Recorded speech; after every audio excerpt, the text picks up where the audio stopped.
Hello दोस्तों, मैं आपका दोस्त अरुण राय का आपके फिर से मेरा यूट्यूब चैनल में आपका स्वागत। रहस्य यह एक ऐसा शब्द है जिसको हटाने के लिए वैज्ञानिकों को सालों लग जाते हैं, कई बार तो सदियां लग जाती हैं। भारत की पारंपरिक जमीन में कई ऐसे राज आज भी दफन हैं जिन्हें अनसुलझे रहस्य कहा गया है, जो कई वर्षों या कहें सदियों बाद भी आज भी उसी तरह ताज़ा और अनसुलझे हैं जितने पहले कभी हुआ करते थे। ये रहस्य कुछ ऐसे हैं जिन्हें जितना सुलझाने की कोशिश की जाती है ये उतने ही उलझते जाते हैं। ऐसा ही एक रहस्य दफन है राजस्थान के एक छोटे से गांव कुलधरा के भीतर।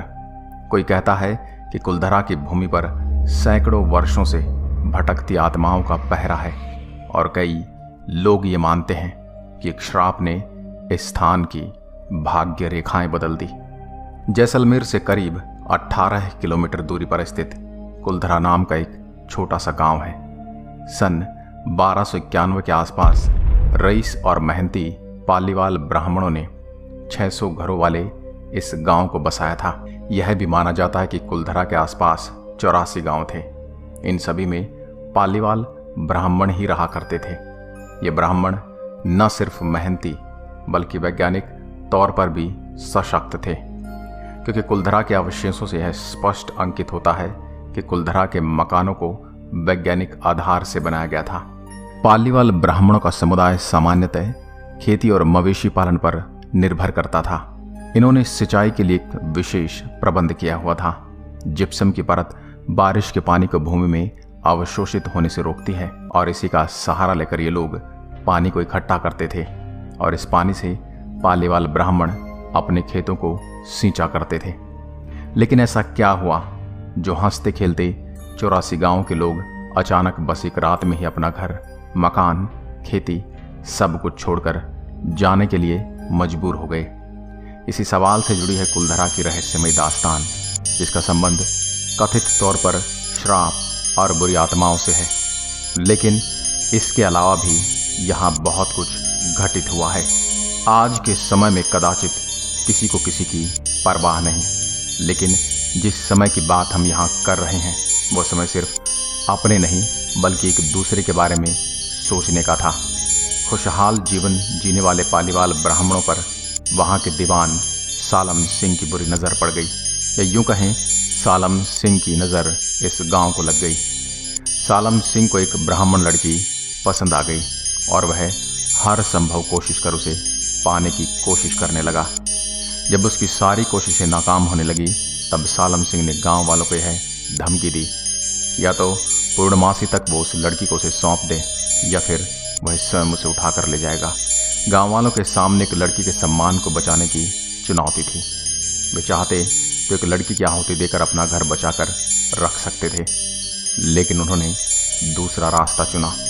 एक रात 84 गांव के सभी ब्राह्मणों ने बैठकर एक निर्णय लिया कि वो रातों रात इन गांवों को खाली कर देंगे, लेकिन उस लड़की को कुछ नहीं होने देंगे। बस एक ही रात में कुलधरा समेत आसपास के सभी गांव खाली हो गए। जाते जाते वे लोग इस गांव को श्राप दे गए कि स्थान पर कोई भी नहीं बस पाएगा, जो भी यहाँ आएगा वह बर्बाद हो जाएगा। कुलधरा की सुनसान और बंजर जमीन पर वह श्राप आज भी सर्प की तरह कुंडली मारे बैठा है। वह श्राप आज तक वहां पर राज कर रहा है। तभी तो जिसने भी उन मकानों में रहने या उस स्थान पर बसने की हिम्मत की वह बर्बाद हो गया। ऐसा नहीं है कि लोगों ने वहां बसने की कोशिश नहीं की, लेकिन हर कोशिश नाकाम रही, और ये कोशिशें पिछले 200 साल से नाकाम होती आ रही हैं। इस स्थान से जुड़ी एक और कहानी मौजूद है, जिसके अनुसार कुलधरा गांव को कुलधार ब्राह्मणों ने बसाया था, लेकिन यहाँ एक राजा इतना क्रूर था कि वह अपनी जनता को जीने की आज़ादी तक नहीं देता और मनमाफिक तरीके से उनका शोषण करता था। वह उन्हें मारता पीटता और अपने गुलामों की तरह रखता था। उसकी हरकतों से गांव वाले बहुत परेशान हो चुके थे। सभी ने यह निश्चय किया कि वह इस गांव को छोड़कर कहीं चले जाएंगे। जाते समय वे इस गांव को कभी न मिटने वाला एक श्राप दे गए, जो आज भी इस स्थान को बसने नहीं देता। यह गांव पूरी तरह उजड़ गया लेकिन उजड़ने के बाद भी यह एक अदद पर्यटक स्थल बना हुआ है। लेकिन जो भी पर्यटक यहाँ आते हैं उन्हें यहाँ कुछ अजीबोगरीब एहसास होने लगते हैं। किसी को आसपास चूड़ियों और महिलाओं के खिलखिलाने की आवाज़ आती है। उन्हें एहसास होता है कि कोई उनके साथ साथ चल रहा है। इतिहासकारों के अनुसार पालीवाल ब्राह्मण बेहद अमीर थे। उनके पास सोने के बहुमूल्य आभूषण थे जिन्हें वे ज़मीन में गाड़ कर रखते थे। इसी वजह से जब यह गांव खाली हुआ तब यहाँ सोने के लालच में कई लोग आए, जिन्होंने इस स्थान की खूब खुदाई की और जो सोना था वो लेकर भाग गए। इस स्थान पर लगे श्राप की बात को मनगढ़ंत मानकर कई लोग यहाँ आए, लेकिन जो भी यहाँ एक रात रुका वह कभी वापस नहीं गया। उसका नामो निशान तक किसी को नहीं मिला।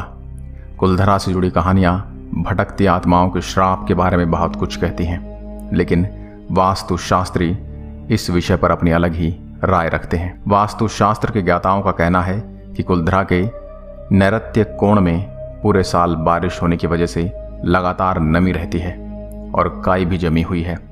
साथ ही कुलधरा का पूर्व आग्नेय बढ़ने से ईशान कोण घट गया है।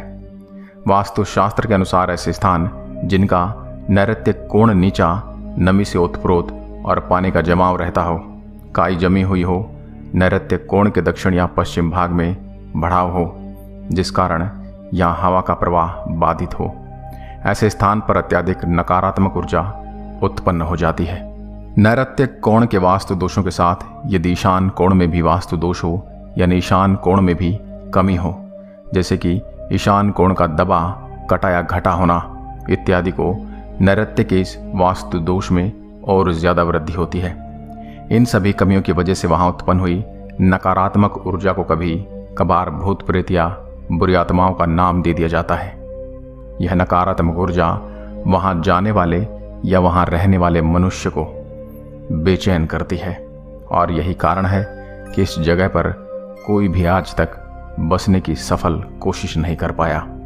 तो दोस्तों, यह था रहस्य कुलधरा गांव का, जो 200 साल से राजस्थान में वीरान पड़ा है। कई बार इसे बसाने की कोशिश की गई, लेकिन हर बार कोशिश नाकाम रही। इसके बारे में आपका क्या कहना है? आप इसे एक श्रापित जगह मानते हैं या फिर इसे एक मनगढ़ंत कहानी मानकर आप भी इससे पल्ला झाड़ लेना चाहते हैं? अपने विचार हमें कमेंट बॉक्स में लिखकर बताएं। एक बार फिर मिलता हूं एक और ऐसी ही रहस्यमय वीडियो के साथ। तब तक के लिए नमस्कार, जय हिंद, जय भारत।